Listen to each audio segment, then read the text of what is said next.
Hi guys, welcome back to the Reading Corner. Happy Monday. Today we're going to start reading a new book. It's called Little House in the Big Woods by Laura Ingalls Wilder. We're gonna read the first two chapters.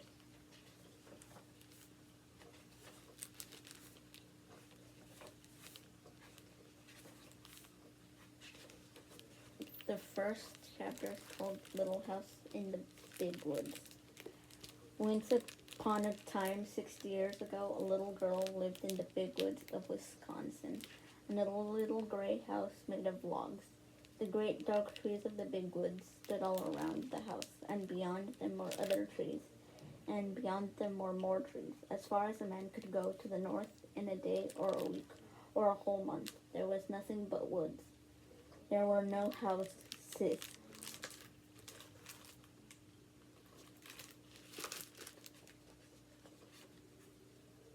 There were no roads, there were no people, there were only trees and the wild animals who had their homes among them. Wolves lived in the big woods, and bears and huge wildcats. Muskrats and mink and otter lived by the streams. Foxes had dens in the hills, and deer roamed everywhere. To the east of the little log house and to the west there were only miles upon miles of trees, and only a few little log houses scattered far apart in the edge of the big woods. So as far as the little girl could see, there was only the one little house where she lived with her father and the mother, her sister Mary, and baby sister Carrie. A wagon track ran before the house, turning and twisting out of sight in the woods where the wild animals lived. But the little girl did not know where it went, nor what might be at the end of it. The little girl was named Laura, and she called her father Pa and her mother Ma. In those days and in that place, children did not say father and mother, or mama and papa, as they do now. At night, when Laura lay awake in the trundle bed, she listened and could not hear anything at all but the sound of the trees whispering together. Sometimes far away in the night, a wolf howled. Then he came nearer and howled again. It was a scary sound. Laura knew that wolves would eat little girls, but she was safe inside the solid log walls. Her father's gun hung over the door, and Gold Jack the brindle bulldog lay on guard before it. Her father would say, "Go to sleep, Laura. Jack won't let the wolves in." So Laura snuggled under the covers of the trundled bed, close beside Mary, and went to sleep. One night her father picked her out of bed and carried her to the window so that she might see the wolves. There were two of them sitting in front of the house. They looked like shaggy dogs. They pointed their noses at the big bright moon and howled. Jack paced up and down before the door, growling. The hair stood up along his back, and he showed his sharp, fierce teeth to the wolves. They howled, but they could not get in. The house was a comfortable house. Upstairs there was a large attic, pleasant to play in when the rain drummed on the roof. Downstairs was a small bedroom and a big room. The bedroom had a window that closed with a wooden shutter. The big room had two windows with a glass in the panes, and it had two doors, a front door and a back door. All around the house was a crooked rail fence to keep the bears and the deer away. In the yard in front of the house were two beautiful big oak trees. Every morning, as soon as she was awake, Laura ran to look out of the window, and one morning she saw in each of the big trees a dead deer hanging from a branch. Pa had shot the deer the day before, and Laura had been asleep when he brought them home at night, and hung them high in the trees so the wolves could not get the meat. That day, Pa and Ma and Laura and Mary had fresh venison for dinner. It was so good that Laura wished they could eat it all. But most of the meat must be salted and smoked and packed away to be eaten in the winter, for winter was coming. The days were shorter, and frost crawled up the window panes at night. Soon the snow would come. Then the log house would all be almost buried in snowdrifts, and the lake and the streams would freeze. In the bitter cold weather, Pa could not be sure of finding any wild game to shoot for meat. The bears would be hidden away in their dens where they slept soundly all winter long. The squirrels would be curled up in their nests in hollow trees with their furry tails wrapped snugly around their noses. The deer and the rabbits would be shy and swift. Even if Pa could get a deer, it would be poor and thin, not fat and plump as deer are in the fall. Pa might hunt alone all day in the bitter cold in the big woods covered with snow and come home at night with nothing for Ma and Mary and Laura to eat. So as much food as possible must be stored away in the little house before winter came. Pa skinned the deer carefully and salted and stretched the hides, for he would make soft leather of them. Then he cut up the meat and sprinkled salt over the pieces as he laid them on a board. Standing on end in the yard was a tall length cut from the trunk of a big hollow tree. Pa had driven nails inside as far as he could reach from each end. Then he stood it up, put a little roof over the top, and cut a little door on one side near the bottom. On the piece that he cut out, he fastened leather hinges. Then he fitted it into place, and that was the little door with the bark still on it. After the deer meat had been salted several days, Pa cut a hole near the end of each piece and put a string through it. Laura watched him do this, and then she watched him hang the meat on the nails in the hollow log. He reached up through the little door and hung meat on the nails as far up as he could reach. Then he put a ladder against the log, climbed up to the top, moved the roof to one side, and reached down inside to hang the meat on those nails. Then Pa put the roof back again, climbed down the ladder, and said to Laura, "Run over to the chopping block and fetch me some of those green hickory chips, new, clean, white ones." So Laura ran to the block where Pa chopped wood and filled her apron with fresh, sweet-smelling chips. Just inside the little door in the hollow log, Pa built a fire of tiny bits of bark and moss, and he laid some of the chips on it very carefully. Instead of burning quickly, the green chips smoldered and filled the hollow log with thick, choking smoke. Pa shut the door, and a little smoke squeezed through the crack around it, and a little smoke came out through the roof. But most of it was shut in with the meat. "There's nothing better than good hickory smoke," Pa said. "That will make good venison that will keep anywhere, in any weather." Then he took his gun and swinging his axe on his shoulder, he went away to the clearing to cut down some more trees.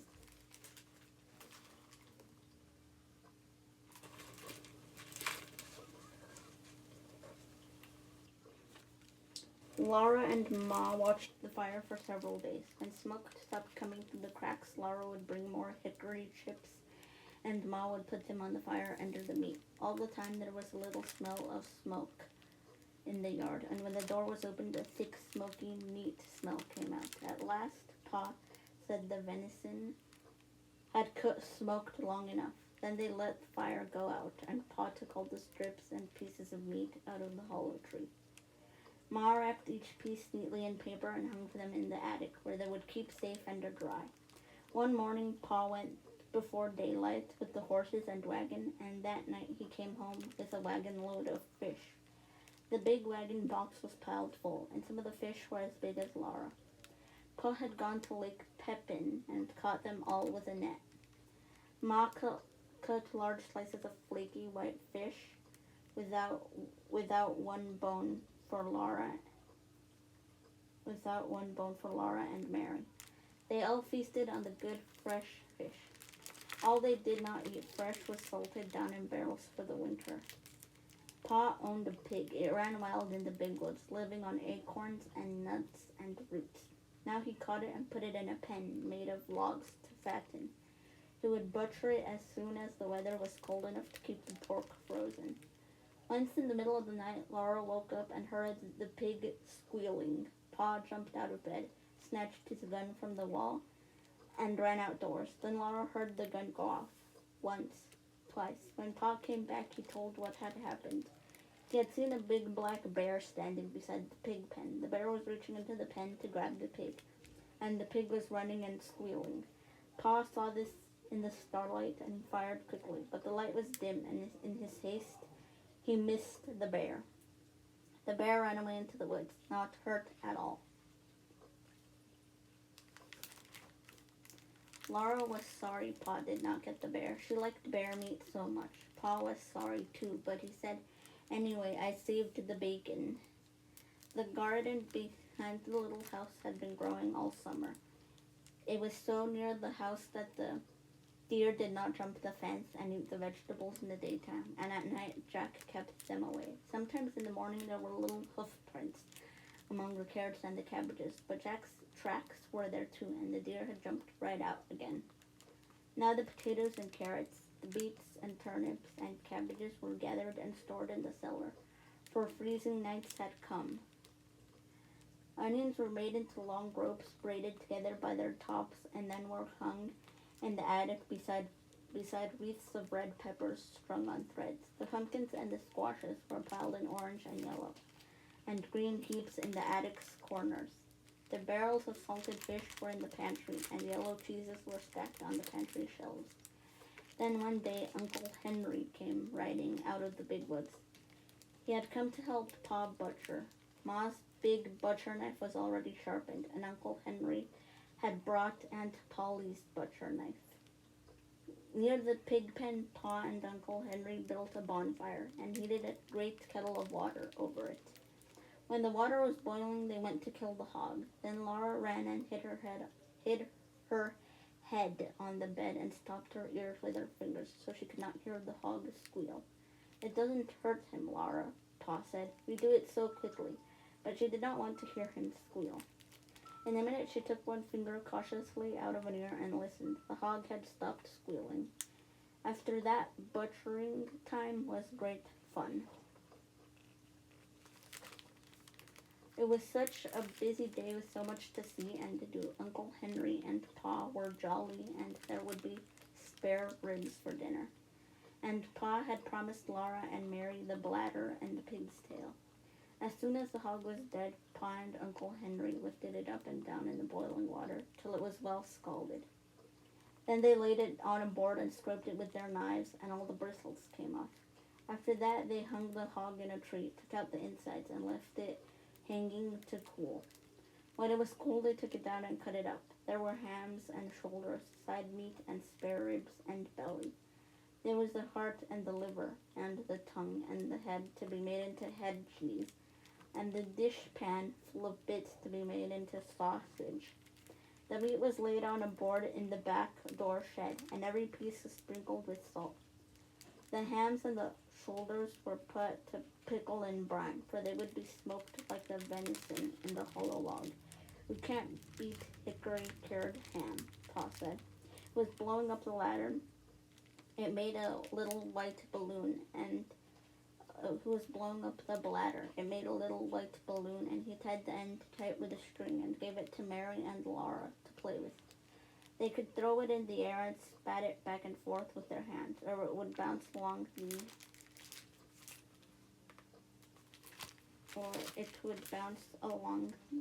the ground, and they could kick it. But even better fun than a balloon was the pig's tail. Pa skinned it for them carefully, and into the large end could be thrust. He thrust a sharpened stick. Ma opened the front of the cook stove and rigged hot coals out into the iron hearth. Then Laura and Mary took turns holding the pig's tail over the coals. It sizzled and fried, and drops of fat dripped off it and blazed on the coals. Ma sprinkled it with salt. Their hands and their faces got very hot, and Laura burned her finger, but she was so excited she did not care. Roasting the pig's tail was such fun that it was hard to play fair, taking turns.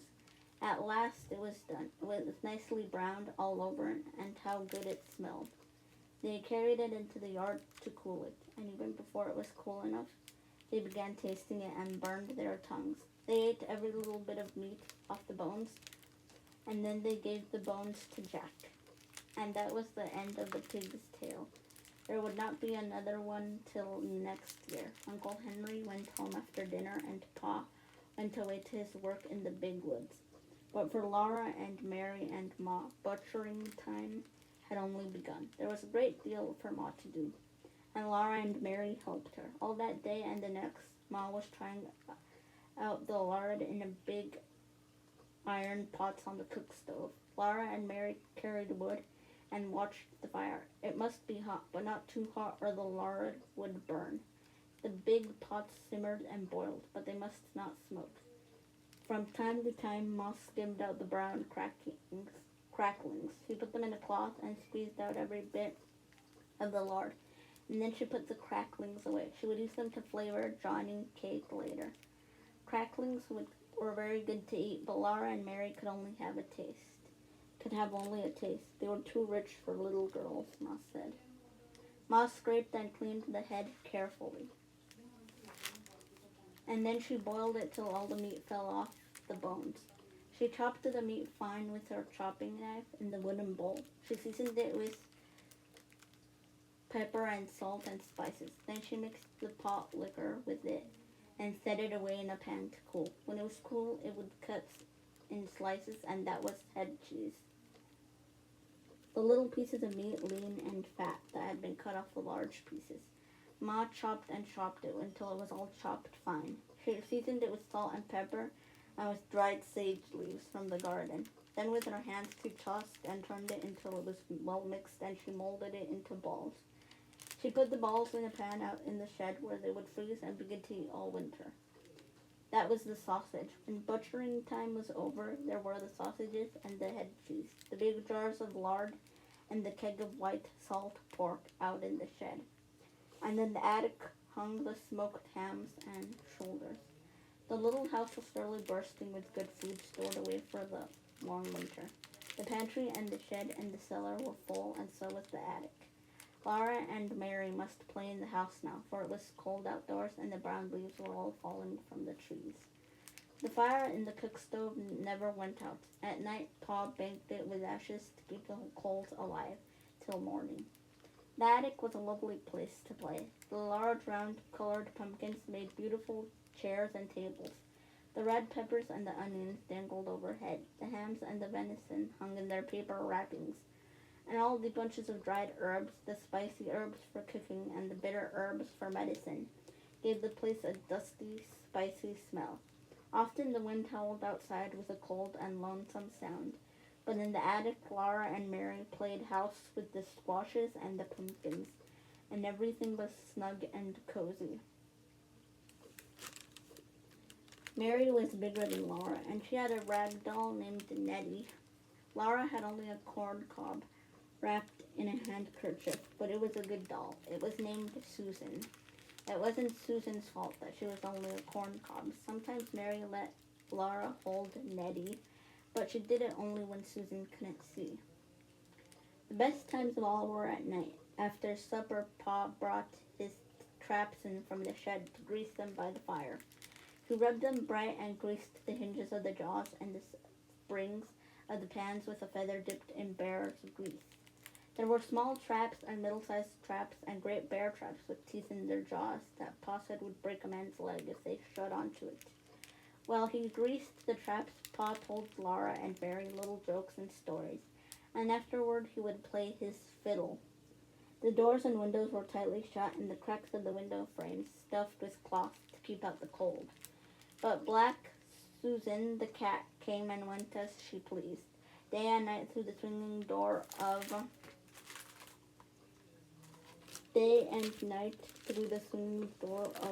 the cat hole in the bottom of the front door. She always went very quickly, so the door would not catch her tail when it fell shut behind her. One night when Pa was greasing the traps, he watched Black Susan come in, and he said there was once a man who had two cats, a big cat and a little cat. Laura and Mary ran to lean on his knees and hear the rest. He had two cats, Pa repeated, a big cat and a little cat. So he made a big cat hole in his door for the big cat, and then he made a little cat hole for the little cat. There, Pa stopped.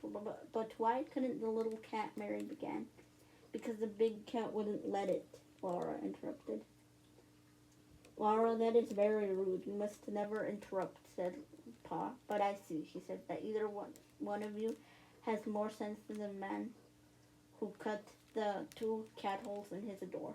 Then he laid away the traps and he took his fiddle out of its box and began to play. That was the best time of all.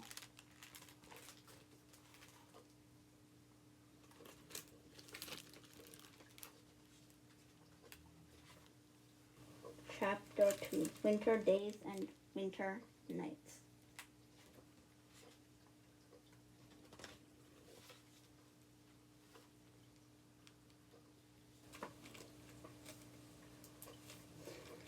The first snow came and the bitter cold. Every morning Pa took his gun and his traps and was gone all day in the big woods, setting the small traps for muskrats and mink along the creeks. The middle-sized traps for foxes and wolves in the woods. He set out the big bear traps, hoping to get a fat bear before they all went into their dens for the winter. One morning he came back, took the horses and sled, and hurried away again. He had shot a bear. Laura and Mary jumped up and down and clapped their hands. They were so glad. Mary shouted, "I want the drumstick. I want the drumstick." Mary did not know how big a bear's drumstick is. When Pa came back, he had both a bear and a pig in the wagon. He had been going through the woods with a big bear trap in his hands and the gun on his shoulder when he walked around a big pine tree covered with snow, and the bear was behind the tree. The bear had just killed the pig and was picking it up to eat it. Pa said the bear was standing up on its hind legs, holding the pig in its paws just as though they were hands. Pa shot the bear, and there was no way of knowing where the pig came from nor whose pig it was. "So I just brought home the bacon," Pa said. There was plenty of fresh meat to last for a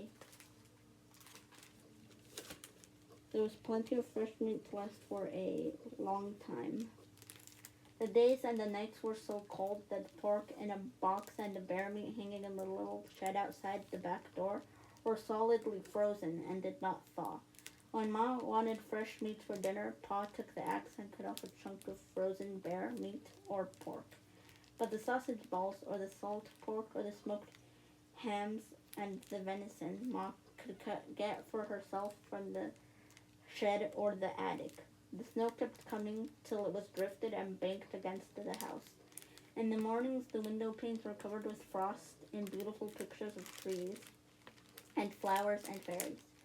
Ma said that Jack Frost came in the night and made the pictures, while everyone was asleep. Laura thought that Jack Frost was a little man, all snowy white, wearing a glittering white pointed cap and soft white knee boots made of deerskin. His coat was white and his mittens were white, and he did not carry a gun on his back. But in his hands he had shining, sharp tools with which he carved the pictures. Laura and Mary were allowed to take Ma's thimble and make pretty patterns of circles in the frost on the glass. But they never spoiled the pictures that Jack Frost had made in the night. When they put their mouths close to the pane and blew their breath on it, the white frost melted and ran in drops down the glass. Then they could see the drifts of snow outdoors and the great trees standing bare and black, making thin blue shadows on the white snow. Laura and Mary helped Ma with the work. Every morning there were the dishes to wipe. Mary wiped more of them than Laura because she was bigger. But Laura always wiped carefully her own little cup and plate. By the time the dishes were all wiped and set away, the trundle bed was aired. Then, standing one on each side, Laura and Mary straightened the covers, packed them in well at the foot and the sides, plumped up the pillows, and put them in place. Then Mom pushed the trundle bed into its place under the big bed. After this was done, Ma began the work that belonged to that day. Each day had its own proper work. Ma used to say, wash on Monday, iron on Tuesday, mend on Wednesday, churn on Thursday, clean on Friday, bake on Saturday, rest on Sunday. Laura liked the churning and the baking days best of all the week. In winter, the cream was not yellow as it was in the summer, and butter churned from it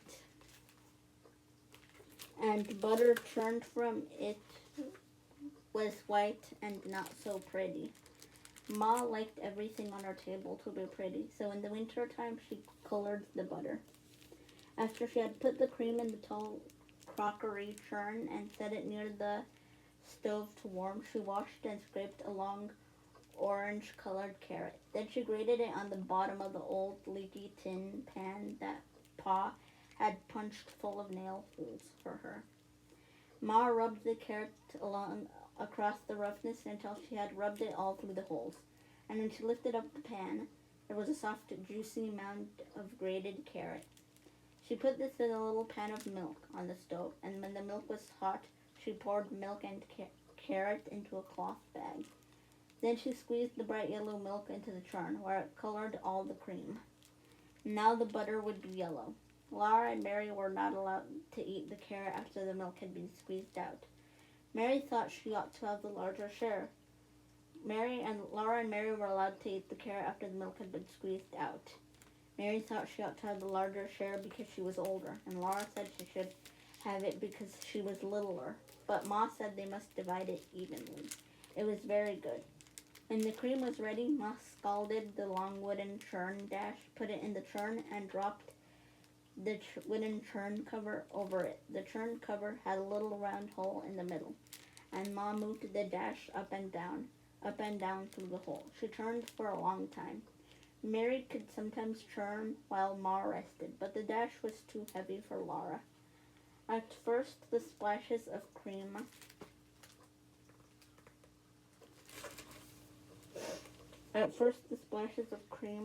were slowed. The splashes of cream flowed thick and smooth around the little hole. After a long time, they began to look grainy. Then Ma churned more slowly, and on the dash there appeared to be tiny grains of yellow butter. When Ma took off the churn cover, there was the butter in a golden lump, drowning in the buttermilk. Then Ma took out the lump with a wooden paddle into a wooden bowl, and she washed it many times in cold water, turning it over and over, and working it with the paddle until the water ran clear. After that, she salted it. Now came the best part of the churning. Ma molded the butter. On the loose bottom of the wooden butter mold was carved the picture of a strawberry with 2 strawberry leaves. With the paddle, Ma packed butter tightly into the mold until it was full.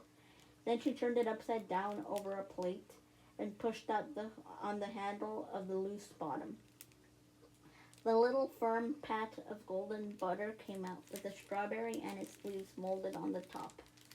Laura and Mary watched, breathless, one on each side of Ma, while the golden little butter pats, each with its strawberry on the top, dropped onto the plate. As Ma puddled the butter through the mold, then Ma gave them each a drink of good, fresh buttermilk. On Saturdays, when Ma made the bread, they each had a little piece of dough to make into a little loaf. They might have a bit of cookie dough, too, to make little cookies, and once Laura even made a pie in her patty pan. After the day's work was done, Ma sometimes cut paper dolls for them. She cut the dolls out of stiff white paper and drew the faces with a pencil.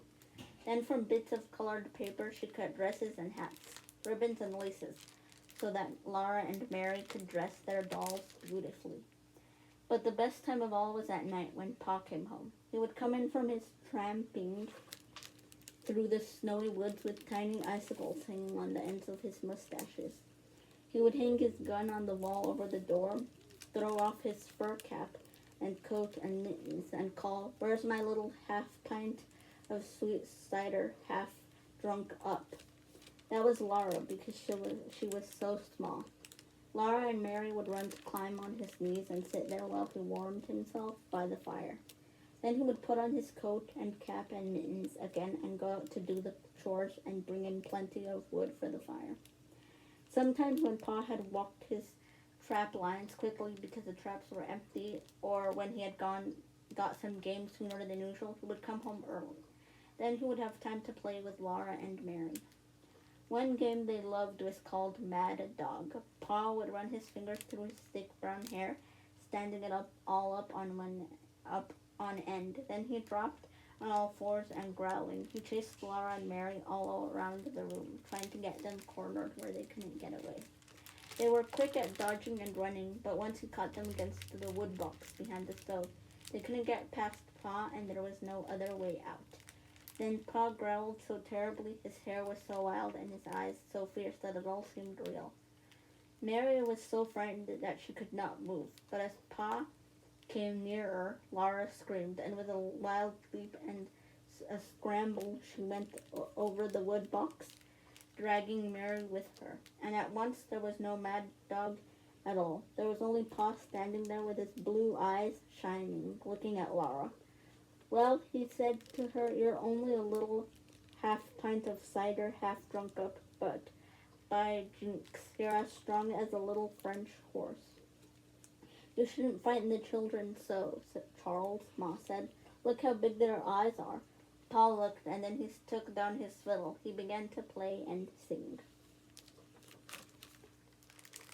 Yankee Doodle went to town. He wore his striped trousers. He swore he couldn't see the town. There were so many houses. Laura and Mary forgot all about the mad dog. And then he saw some great big guns, big as a log of maple. And every time they turned them round, it took 2 yoke of cattle.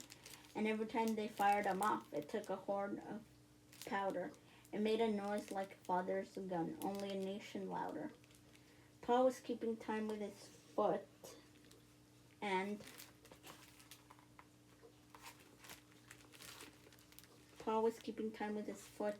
Laura clapped her hands to the music when he sang, and I'll sing Yankee Doodle dee doo, and I'll sing Yankee Doodle, and I'll sing Yankee Doodle dee doo, and I'll sing Yankee Doodle. All alone in the big woods and the snow and the cold, the little log house was warm and snug and cozy. Pa and Ma and Mary and Laura and baby Carrie were comfortable and happy there, especially at night. Then the fire was shining on the hearth, the cold and the dark and the wild beasts were all shut out, and Jack, the brindle bulldog, and Black Susan, the cat, lay blinking at the flames in the fireplace. Ma sat in her rocking chair, sewing by the light of the lamp on the table. The lamp was bright and shiny. There was salt in the bottom of its glass bowl with the kerosene to keep the kerosene from exploding, and there were bits of red flannel among the salt to make it pretty. It was pretty. Laura loved to look at the lamp with its glass chimney so clean and sparkling, its yellow flame burning so steadily, and its bowl of clear kerosene colored red by the bits of flannel. She loved to look at the fire in the fireplace, flickering and changing all the time, burning yellow and red, and sometimes green above the logs and hovering blue over the wooden, golden, and ruby coals. And then Pa told stories. When Laura and Mary begged him for a story, he would take them on his knees and tickle their faces with his long whiskers until they laughed aloud. His eyes were blue and merry. One night, Pa looked at Black Susan, stretching herself before the fire and running her claws out and in, and he said, do you know that a panther is a cat? A great, big, wild cat. No, said Laura. Well, it is, said Pa. Just imagine Black Susan, bigger than Jack and fiercer than Jack when he growls. Then she would be just like a panther. He settled Laura and Mary more comfortably on his knees, and he said, I'll tell you about Grandpa and the panther. Your grandpa? Laura asked. No, Laura, your grandpa. My father. Oh, Laura said, as she wiggled closer against Pa's arm. She knew her grandpa. He lived far away in the big woods in a big log house. Pa began the story of Grandpa and the panther. Your grandpa went to town one day and was late, starting home. It was dark when he came riding his horse through the big woods, so dark that he could hardly see the road, and when he heard a panther scream, he was frightened, for he had no gun. How does a panther scream? Laura asked. Like a woman, said Pa, like this. Then he screamed so that Laura and Mary shivered with terror. Ma jumped in her chair and said, Mercy, Charles. But Laura and Mary loved to be scared like that. The horse with Grandpa on him ran fast, for it was frightened too, but it could not get away from the panther. The panther followed through the dark woods. It was a hungry panther, and it came as fast as the horse could run. It screamed now on this side of the road, now on the other side, and it was always close behind. Grandpa leaned forward in the saddle and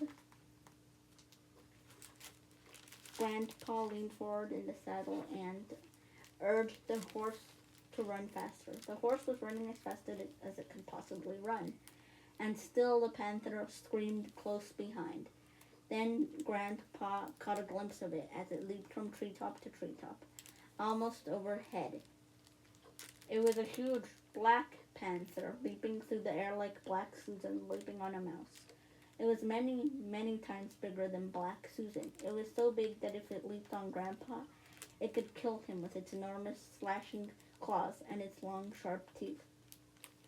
Grandpa on his horse was running away from it just as a mouse runs from a cat. The panther did not scream any more. Grandpa did not see it anymore, but he knew that it was coming, leaping after him in the dark woods behind him. The horse ran with all its might. At last, the horse ran up to Grandpa's house. Grandpa saw the panther springing. Grandpa jumped off the horse against the door. He burst through the door and slammed it behind him. The panther landed on the horse's back, just where Grandpa had been. The horse screamed terribly and ran. He was running away into the big woods, with the panther riding on his back and ripping his